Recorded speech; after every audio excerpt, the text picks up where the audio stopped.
1 Kings, chapter 10. When the queen of Sheba heard of the fame of Solomon concerning Yahweh's name, she came to test him with hard questions. She came to Jerusalem with a very great caravan, with camels that bore spices, very much gold, and precious stones. And when she had come to Solomon, she talked with him about all that was in her heart. Solomon answered all her questions. There was not anything hidden from the king which he didn't tell her. When the queen of Sheba had seen all the wisdom of Solomon, the house that he had built, the food of his table, the sitting of his servants, the attendance of his officials, their clothing, his cupbearers, and his ascent by which he went up to Yahweh's house, there was no more spirit in her. She said to the king, "It was a true report that I heard in my own land of your acts and of your wisdom. However, I didn't believe the words until I came and my eyes had seen it. Behold, not even half was told me. Your wisdom and prosperity exceed the fame which I heard. Happy are your men, happy are these your servants, who stand continually before you, who hear your wisdom. Blessed is Yahweh your God, who delighted in you, to set you on the throne of Israel. Because Yahweh loved Israel forever, therefore he made you king, to do justice and righteousness." She gave the king 120 talents of gold, and a very great quantity of spices and precious stones. Never again was there such an abundance of spices as these which the queen of Sheba gave to King Solomon.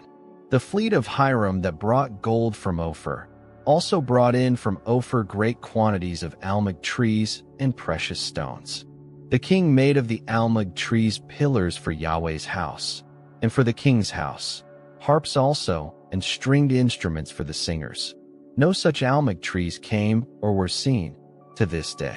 King Solomon gave to the queen of Sheba all her desire, whatever she asked, besides that which Solomon gave her of his royal bounty. So she turned and went to her own land, she and her servants. Now the weight of gold that came to Solomon in 1 year was 666 talents of gold, besides that which the traders brought, and the traffic of the merchants, and of all the kings of the mixed people, and of the governors of the country. King Solomon made 200 bucklers of beaten gold. 600 shekels of gold went to 1 buckler. He made 300 shields of beaten gold. 3 minas of gold went to 1 shield, and the king put them in the house of the forest of Lebanon. Moreover, the king made a great throne of ivory, and overlaid it with the finest gold.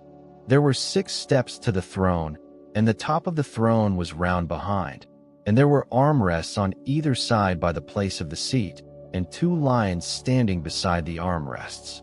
12 lions stood there on the one side, and on the other on the 6 steps. Nothing like it was made in any kingdom.